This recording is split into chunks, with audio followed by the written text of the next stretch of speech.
अगर आप भी कक्षा 10 में और 2026 में 18 फरवरी को हिंदी का पेपर देने वाले हैं, तो इस वीडियो को आप पूरा पूरा शुरुआत से लेके अंत तक जरूर देखना, क्योंकि मेरे प्यारे बच्चों ये एक बिल्कुल वायरल पेपर क्या है, एकदम वायरल पेपर है, जो यूपी बोर्ड जो क्या है यूपी बोर्ड के द्वारा जारी किया गया है, यूपी बोर्ड के द्वारा जारी किया गया। और उसने बताया है कि मैं यहां से इन इन चैप्टर से इन प्रश्नों को आपके पेपर में पूछूंगा। ठीक है, तो इस क्लास को आप पूरा देखना, शुरुआत से लेकर अंत तक देखना। आपके यही आप कितने प्रश्न हैं इसमें देखना। अगर आप ये पूरा पेपर को जो यूपी बोर्ड द्वारा लॉन्च किया गया है, जारी किया गया है, इस अगर आप पेपर को पूरा तैयार कर लेते हो तो यही सीधे से सीधे आपका 40 से 45 नंबर क्या है, यहीं से आपका फंसने वाला है। 40 से 45 नंबर आपका पूरा यहीं से ही फंसने वाला है। तो इस क्लास को आप शुरुआत से देखना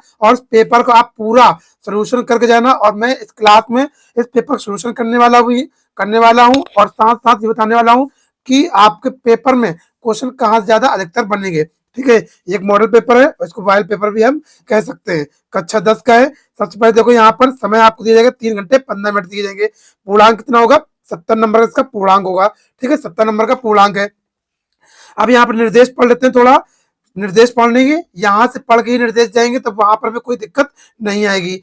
ठीक है, प्रारंभ के 15 मिनट छात्रियों को प्रश्न पत्र पढ़ने के लिए निर्धारित है। आपको 15 मिनट पहले प्रश्न पत्र को अच्छे से पढ़ लेना है। उसके बाद प्रश्न को 2 भाग में बांटा गया है, खंड आ में और खंड बा में। ठीक है, उसके बाद तीसरा निर्देश क्या है, प्रश्न पत्र में खंड आ में बहुविकल्पी प्रश्न होंगे और उसके बाद जिसमें सही विकल्प का चयन करके आपको OMR सीट दी जाएगी, उसमें आपको लगाना है। नीले अथवा काले बॉल पेन से आपको विकल्प पर गोले का पूर्ण रूप से काला करें। उसके बाद अगला निर्देश है, चौथा निर्देश, खंड आ में बहुविकल्पी प्रश्न हेतु प्रत्येक के लिए आपको 1 अंक आपको निर्धारित है, 1 अंक आपको निर्धारित है, यहाँ से दिया जाएगा। अगला 5वां निर्देश है, OMR सीट पर उत्तर अंकित किए जाने के पश्चात उसे काटना नहीं, कटपिट नहीं करना है, काटना नहीं, ना उसको इरेज करना है, इरेजर करें, ना उसमें व्हाइटनर लगाएं, आदि प्रयोग नहीं करना है। अगला निर्देश है, प्रत्येक प्रश्न के सम्मुख उनके निर्धारित अंक आपको दिए जाएंगे। ठीक है, अब यहाँ से आपका पेपर चालू होता है। अब यहाँ से चालू करते हैं, 15 मिनट में आपको ये पूरा पढ़ लेना, अच्छे से देख लेना। अब 3 घंटे आपको पेपर हल करने के लिए दिया जाएगा। ठीक है, अब यहाँ पेपर को हम हल करते हैं। सबसे पहले क्या वस्तुनिष्ठ प्रश्न है, यहाँ पर खंड आ में वस्तुनिष्ठ प्रश्न है, बहुविकल्पी प्रश्न है। सबसे पहला प्रश्न यहाँ पर क्या है, सबसे पहला प्रश्न यहाँ पर है, दूसरा शतक प्रकाशित हुआ, दूसरा शतक कब प्रकाशित हुआ था, कब हुआ था, इसमें हुआ था 1951 हुआ था। कब हुआ था, 1951 हुआ था। ठीक है, 1951 हुआ था दूसरा शतक। उसके बाद दूसरा क्वेश्चन है, सुमित्रानंद पंत की रचना है, सुमित्रानंद पंत की रचना कौन सी है, उर्वशी नहीं है, संकेत नहीं है, कामायनी नहीं है। उसके बाद क्या है, पल्लव क्या है, इसकी सुमित्रानंद की रचना है, इंपॉर्टेंट है, याद कर लेना। उसके बाद तीसरा देखो, छायावाद की मुख्य विशेषता है, छायावाद की मुख्य विशेषता क्या है, प्रकृति का मानवीकरण ही इसका राइट आंसर है। चौथा प्रश्न क्या है, प्रश्न नंबर चौथा, मैथिली श्रवण गुप्त किस युग से संबंधित है, तो मैथिली श्रवण किस युग से संबंधित है, द्विवेदी युग से संबंधित है। उसके बाद केशव को कठिन काव्य का प्रेत किसने कहा, तो किसने कहा था, इसने कहा था रामचंद्र शुक्ल ने कहा था। किसने कहा था बेटा, रामचंद्र शुक्ल ने ये कहा था। ठीक है, रामचंद्र शुक्ल ने ये कहा था। अगला देखते हैं, अगला प्रश्न क्या है यहाँ पर, अगला प्रश्न है, अब यहाँ से आएंगे 6, प्रश्न नंबर 6 आएगा, अजात शत्रु नाटक के नाटककार हैं, तो कौन है अजात शत्रु के बेटा, इसके हो जाएगा कौन, जयशंकर प्रसाद का राइट ऑप्शन है। उसका 7वां प्रश्न है, इला चंद्र जोशी की कहानी का विषय है, तो कौन है इसमें आपको हो जाएगा मनोवैज्ञानिक है। प्रश्न नंबर 8, सन क्या है, सन 1918, यहाँ पर लिख लेना 1918। सन 1918 से, ये गलत है, 1918 से 1936 ईस्वी तक का समय कहलाता है, तो क्या कहलाता है, क्या कहलाएगा भैया, क्या कहलाएगा बेटा, आप भी जानते हो, तो क्या हो जाएगा, ये प्रेमचंद युग कहलाएंगे, शुक्ल युग कहलाएंगे, या फिर प्रसाद युग कहते हैं। ठीक, तो इसको क्या है, उपयुक्त सही, हम शुक्ल युग भी कह सकते हैं, प्रेमचंद्र युग भी कह सकते हैं और प्रसाद युग भी कह सकते हैं, इसलिए क्या हो जाएगा उपयुक्त सही तीनों हो जाएंगे। 9वां नंबर है मिलान कीजिए, आपको मिलान करना है। आपके पेपर में इस तरीके से भी क्वेश्चन बनेंगे, देखो ऐसे ही इसी प्रकार से आपका पेपर पूरा बनेगा। इसी वजह से यूपी बोर्ड ने पहले आपके वायरल मॉडल पेपर को जारी कर दिया है, जिससे बच्चे इसको पढ़कर समझकर क्वेश्चन को याद करके पेपर में अच्छे से कर पाए। ठीक है, इस प्रकार से मिलान के भी क्वेश्चन आपके पेपर में आएंगे। पहले देखो इसमें क्या है, मेरा आंचल किसका है, प्रेमचंद या फणीश्वर नाथ रेणु की है या भगवती चरण वर्मा की है। तो मेरा आंचल किसका है, मेरा आंचल है इसका फणीश्वर नाथ रेणु का है। ठीक है, उसके बाद क्या हो जाएगा, चित्रलेखा किसका है, चित्रलेखा हो जाएगा इसमें भगवती चरण वर्मा का है।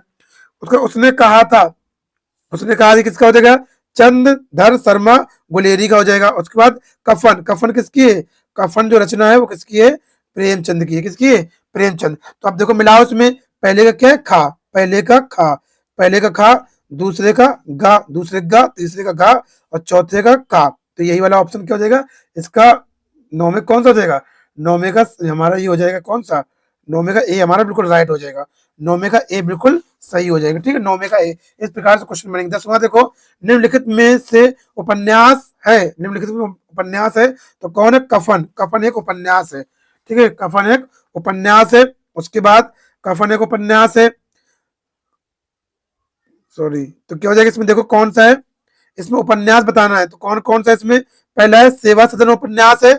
उसके बाद विराटा की, ये नीचे मैंने नहीं देखा था, ठीक है, यहाँ नीचे इस तरीके से पूछा गया है।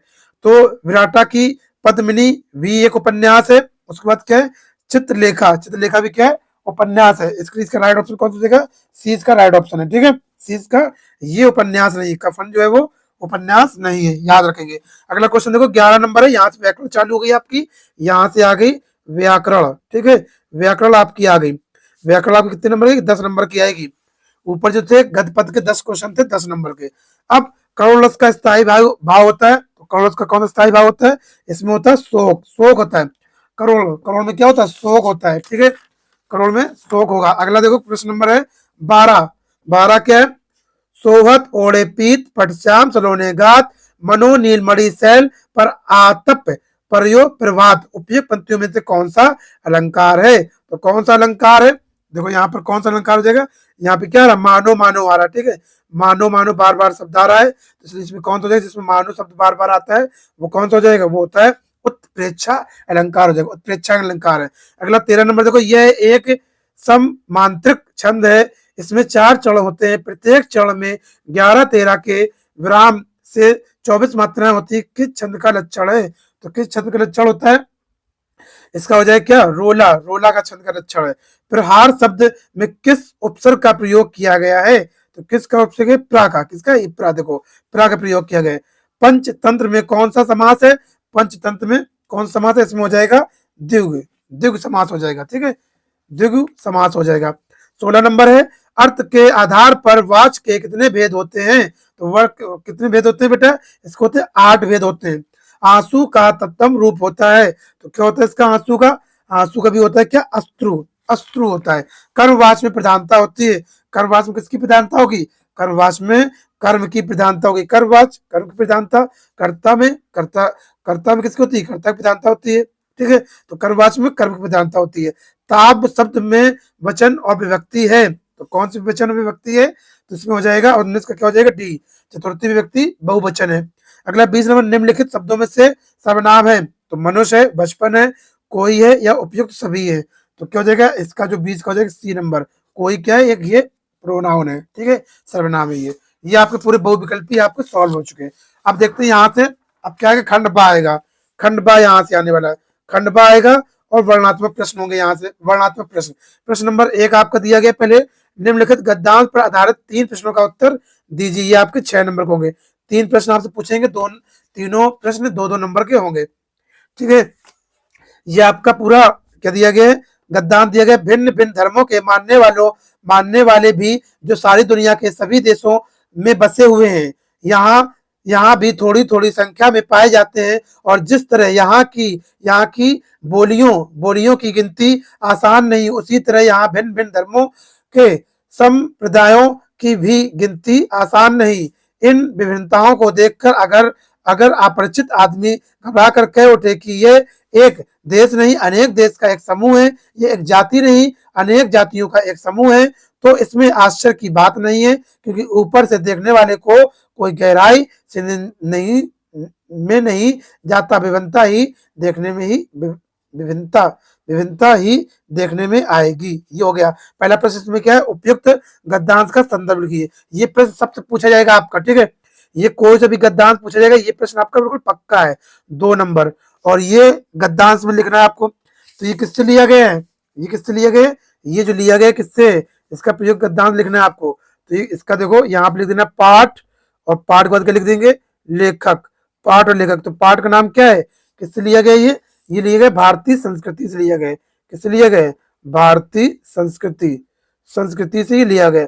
भारतीय संस्कृति के लेखक कौन है, कौन है, डॉक्टर राजेंद्र प्रसाद है, डॉक्टर राजेंद्र प्रसाद, डॉक्टर राजेंद्र प्रसाद, ठीक है, ये इनके लेखक हैं, याद रखेंगे, यही आपको बताना है। इसमें लेखक ने निर्धारित भारतीय संस्कृति, देखो आगे भारतीय संस्कृति में अनेक देशों का समूह क्यों कहा, इसको आपको यहीं से छांट के लिखना है। रेखांकित अंश की व्याख्या करना, रेखा वाला भाग दिख रहा है इसी को बना बना के लिख देना है, ठीक है, रेखा वाले भाग को इसी से बना के लिख देंगे। तो 2 नंबर यहाँ, 2 नंबर यहाँ, 2 नंबर यहाँ, 6 नंबर बिल्कुल आपके पूरे पक्के हो गए, ठीक है। मेन प्रश्न ये होता है आपका 2 नंबर वाला, बाकी आपको इसी से ढूंढ के लिखना है। इसका आंसर भी आपको दूसरे वाले का इसी से ढूंढ के लिखना है। अगला देखो, या अथवा में आप ये भी कर सकते हो, ये वाला अथवा में ये कर सकते हैं, हिंदी में प्रगतिशील साहित्य का निर्माण हो रहा है, निर्माण हो रहा है, उसके निर्माता ये समझ रहे हैं कि ये आप पूरा पढ़ लेंगे, इसमें भी 3 प्रश्न दिए गए, ये आप कर लेंगे। तो इसमें भी आप क्या है, पाठ लिखेंगे, पाठ और क्या लिखेंगे, लेखक, पाठ और लेखक लिखेंगे। तो पाठ और लेखक कौन है इसमें, इसका है क्या लिखूं, क्या लिखूं, क्या लिखूं, क्या लिखूं इसका है। और इसके जो लेखक है वो कौन है, पद्म पुन्नालाल, पद्मलाल पुन्नालाल, पद्मलाल पद्मलाल पुन्नालाल, ठीक है, पद्मलाल पुन्नालाल। तो ये आप जरूर तैयार कर जाना, एक भारतीय संस्कृति और एक है क्या लिखूं, इन चैप्टर को आप जरूर तैयार करना, ठीक है, इससे प्रश्न आपके आएंगे। अगला देखो प्रश्न नंबर दूसरा, निम्नलिखित पद्यांश पर आधारित 3 प्रश्नों का उत्तर देना है आपको। ये भी आपका सेम जैसे गद्यांश होता है वैसे पद्यांश है, ये 6 नंबर का है। उसमें देखो यहाँ पर क्या है, मोर पखा सिर सिर ऊपर रखी हो, गुंज की माल गरे पहिरोगी, ओल पिताम्बरा ले ले लकूटी, वन गोधन ग्वारन संग फिरोगी, भागतो सो ही मेरो सक क्या है, रसवान सो तेरे कहे सब स्वांग, करोगी या मुरली मुरलीधर की अधरान धरी अधराना धरोगी। तो कौन है ये, किससे, इसका आपको लिखना है क्या, प्रश्न पूछेगा उपयुक्त पद्यांश का संदर्भ लिखना है। तो आपको पाठ और इसको क्या लिखना है, लेखक का नाम, पाठ और लेखक कौन से है ये। तो ये देखो इसमें लिखा गया क्या, नाम इसका है, पाठ का नाम क्या है, रस खान। तो क्या हो जाएगा, इसका हो जाएगा रस खान। तो पाठ का नाम क्या है, रस खान हो जाएगा, रस खान। और इसके सॉरी कवि, जो कवि है, कवि कौन है, रस खान है, रस खान। और पाठ का नाम क्या है, सवैया, सवैया ये पाठ से लिया गया है, ठीक है, याद रखेंगे रस खान। अगला देखो, यहाँ से दूसरा प्रश्न, रेखा की कंस की व्याख्या करो, रेखा वाला भाग है इसको व्याख्या कर दोगे, यहाँ 2 नंबर, यहाँ 2 नंबर। कृष्ण के वियोगी में व्याकुल गोपियों ने कृष्ण की किन लीलाओं का अनुकरण करना चाहा है। तो यहाँ पे भी आप 2 नंबर मिल जाएंगे। तो ये पूरे 6 नंबर का हो गया, ठीक है, 6 नंबर का ही हो गया। अब देखो आगे आगे पढ़ते बेटा, अथवा करके आप इसको भी कर सकते हो, अथवा करके क्या है, इसको भी कर सकते हो। इसका ये अधो अधो मोही ब्रज विश्रुत नाही, ये भी चैप्टर इंपॉर्टेंट है, इसका पाठ आपको लिखना है और इसका लेखक लिखना है, पाठ और लेखक।